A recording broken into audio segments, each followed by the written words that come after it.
We will now begin the press conference by Minister Motegi. Minister, please. I do not have any opening remarks, so I am ready to take your questions. If you have a question, please raise your hand. After being called upon, please come to the closest microphone stand. Please state your name, affiliation, and then question. Yomiuri Shimbun, Sato-san, please. Sato from Yomiuri. I have a question on Japan-China relationship. On the 7th, it will be 1 month since Prime Minister Takaichi gave a direct response regarding a Taiwan contingency. China has intensified its opposition and taken measures to restrict people-to-people exchanges and economic activity. What measures do you think are necessary to reduce Japan's economic and dependence on China? Between Japan and China, we have been promoting a strategic and mutually beneficial relationship and the establishment of a stable relationship. We are aligned on that general policy. We will continue to closely monitor the situation and take necessary measures accordingly. On top of that, with respect to supply chains, this is not limited to the issues around China. We will continue to work to enhance the resilience of the supply chains, which is quite important. We need to endeavor to diversify and enhance the resilience of the supply chains. And through close collaboration with the relevant countries, we will implement and accelerate the implementation of necessary measures. This is not limited simply to rare earths, but covers various goods, including energy, food, among others. Diversification of supply chains must be promoted. It is a trend we are seeing in the world. Next question, please. Sakaguchi-san, Kyodo Tsushin.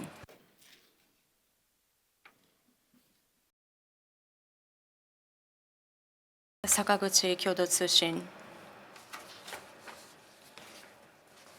The U.S. government, for the first time under the second Trump administration, announced its national security strategy, and the Indo-Pacific region has been positioned as a major economic and geopolitical battleground, while upholding the policy of not supporting the unilateral attempt to change the status quo. Demand allies, including Japan, to substantially increase the defense budgets as a share of GDP, and to increase defense burden by Japan and Korea to defend the islands. What are your views?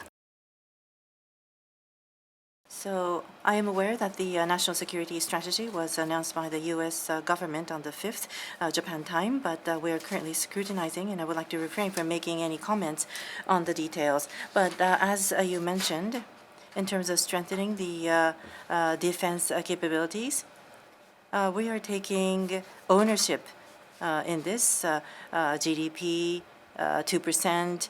We have accelerated that, and the 3 documents related to national security will be revised next year. No one has told us to do this. Japan is taking ownership, and looking at the situation surrounding Japan in the post-war period, the national security environment is very severe, and therefore we are taking action against that. And therefore, U.S.-Japan alliance, from the diplomatic and security perspective, of course, it is an important pillar, and therefore close collaboration between Japan and the United States will continue. So deterrence and response capability will be enhanced. Next question, Sankei Nakahara-san.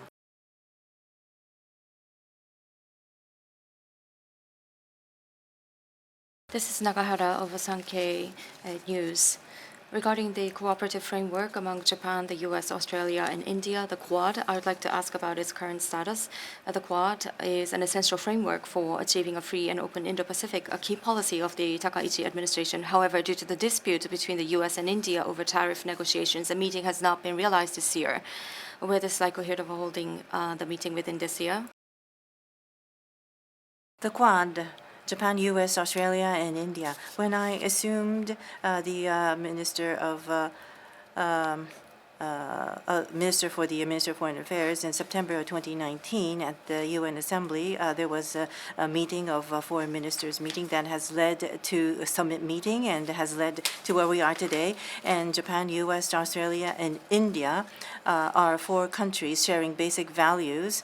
And to advance a free and open Indo-Pacific, we are cooperating practically across diverse fields, and therefore Quad is an important framework for Japan.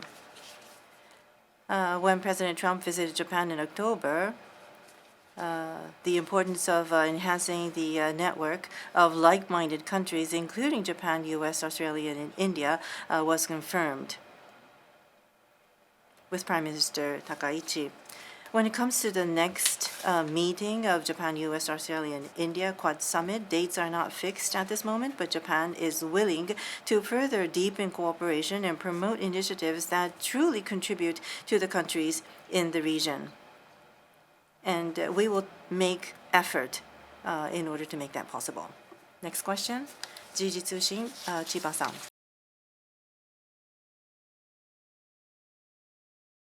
Chiba from GG Press. Thank you for taking my question. With regard to relationship between China and France, I have a question. French President Macron is considering inviting China's Xi Jinping in G7 next year. Is this true? That Japanese government has asked for cautious. And there was a summit meeting yesterday between China and France, and called for a collaboration between the 2 countries. But when it comes to invitation involvement of China in G7, what are your thoughts? I am aware of the media reports. However, next year for the G7 summit, the chair, France, has not indicated any decision regarding the outreach or the countries to be invited to the G7 summit. That is my understanding. This year's G7 summit, there were numbers of outreach countries, but depending on the themes to be discussed, countries to be invited are determined. And with that as a basis, we value importance. We place importance on such values as freedom, democracy, the rule of law, and unity among the G7 members, and close cooperation and collaboration with the G7 countries. Towards G7 next year, the main themes to be discussed, as well as countries to be invited for these matters. We will maintain close communication with the France, the chair, and the other G7 members. Next question, please. From Bloomberg, Murakami-san. Murakami from Bloomberg about China-Japan relationship. Regarding China, in 1972, it said that it is in line with the joint communique that was signed in 1972, and the Japanese government explained it to China along that line, but the Chinese government is not adamant in accepting it. The legal grounds are not clarified. This is the statement made by the Chinese side. What is the take of the Japanese government on that? And when you are explaining Japanese position to the Chinese side, the legal binding position, are you planning to explain that? Well, I do not exactly understand the purpose of your question, the intent of your question. I would appreciate if you could ask your question again. Yes. The other day, Chinese authorities have made comments about Prime Minister Takaichi referring to the joint communique in 1972, and that there is no change in the position regarding Taiwan. But the Chinese side said that the legal obligation is not stated, and therefore raised the question why legal obligation is not mentioned. That's the statement made by the Chinese side, and what is the position of the Japanese government? And when you communicate with the Chinese side going forward, do you plan, does the Japanese government plan to elaborate on the legal obligations? Well, I do not quite understand the intention of the question. The 1972 the joint communique is not a one-way communique that was issued by Japan alone. It was based on negotiations and talks between Japan and China. Xu Enlai and Prime Minister Tanaka have spent long hours and negotiated on the details of the language used in the communique, and it has reached an agreement between the two sides. I do not exactly understand where you're coming from. Next question. IWJ Hamamoto-san. Thank you. I am Hamamoto from IWJ Internet Media. My question is also about Japan-China relation. On November 28th, at the press conference, Minister Motegi said that Japan's stance is as stated in the 1972 Japan-China joint communique. After severing diplomatic ties with Taiwan, recognizing officially China as the legitimate government, and restored relationship with China. And that stance has been maintained between Japan and China. That was stated in the press conference. And also the minister said that the Taiwan issue should be resolved peacefully through dialogue. And if such was the comment, then no one would assume the involvement of armed force. I believe your statements were quite wise, and I think the cabinet should be aligned and correct Prime Minister Takaichi's remarks and quickly normalize Japan-China relations. What are your thoughts on this? regarding my statement, thank you very much for your take and appreciation of that. Based with that in mind, on several points, perhaps understanding that is different from that of government were made in my statement. So once again, I would like to restate the government's position.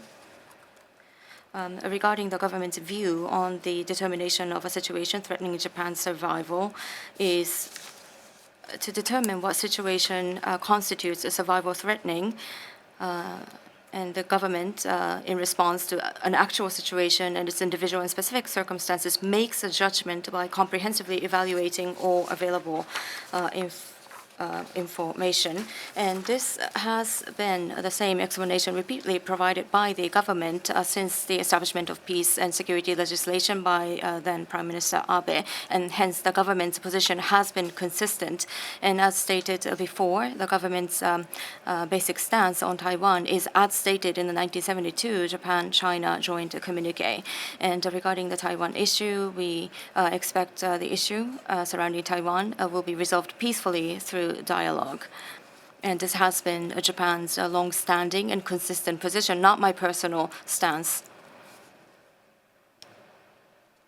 Based on that, on the Japan side, Japan is always open to various dialogues between Japan and China, and we hope to continue to reduce issues and concerns with our neighboring countries, not just limited to China, but with Korea as well. With the existence of issues and concerns, this is all the more reason for us to have discussions and repeated dialogues to try and reduce those issues and concerns. On the other hand, there are areas where we can cooperate, so we will continue to work to increase understanding and cooperation. Next question, please. Itagaki-san from Asian News International. I am Itagaki from ANI, a media from India. The other day, Chief Minister of Punjab State in India visited Japan along with an economic mission, mainly for investments. On the other hand, they were hit by a significant flooding and suffered significant damages. And he stated that Japan, having experienced many natural disasters, has taken various countermeasures, including efforts towards Fukushima's reconstruction. The tsunami took everything away from land, but in Tomioka town, they have been able to rebuild and establish a winery, and now they are making wines there. So he said that there is much to learn from Japan for disaster recovery and reconstruction. This know-how, of course, is not limited to Fukushima, but can be found in various places. And on the other hand, not just India, but other Southeast Asian countries also are expressing their interests. So how does Japan intend to respond to such expectations, and what is the outlook going forward? In the state of Punjab in India, I would like to extend my condolences for the damage that has been caused. And as you correctly pointed out, we are a country prone to natural disasters, and we also have the experience of reconstructing from the Great East Japan earthquake. And we are aiming to become a top runner in disaster prevention. And we have been leading international initiatives under the Sendai Framework for Disaster Risk Reduction. And in India, as well as in Southwest Asia and East South Asian countries, there's been major disasters in India and other parts of Southeast Asia. When it comes to reconstruction and restoration, it's extremely important. But more than that, actually pre-disaster initiatives, being more prepared for disaster is very important. And this is an area where we are also quite active in developing quality disaster risk infrastructure and capacity building. For example, the cyclone disasters that hit Sri Lanka, incineration plant for medical waste that was developed through ODA was not affected by flooding. And therefore, even when the disaster did hit, the incineration plant is in operation. We have been reported on that. And therefore, going forward, Japanese technology and capabilities will be leveraged and utilized in India and Southeast Asian countries and maintain close collaboration so that we can contribute to building a resilient world. Sakaguchi-san from Kyodo Press. Next question. This is Sakaguchi from Kyodo Tsushin. Regarding the question on G7 earlier, my question is also related to that. U.S. President Trump has asserted that it was a mistake for Russia to leave what used to be the G8, and there are also reports that France is inclined to invite China to G7. What is your view on the debate over expansion of the G7? And as the minister has already stated, with countries that share the basic values, I think G7 consists of those countries with whom we share common values and principles. In your view, what kind of political system should countries have in order to be eligible for G7 membership?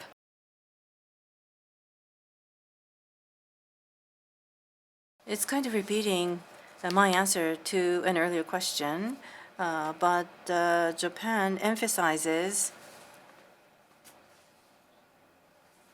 the G7 solidarity among countries that share basic values such as freedom, democracy, and the rule of law, and strategic interests, as well as close collaboration and cooperation among G7 countries. So what will be the appropriate way and members of G7? That's something that we would need to think about. Any other questions?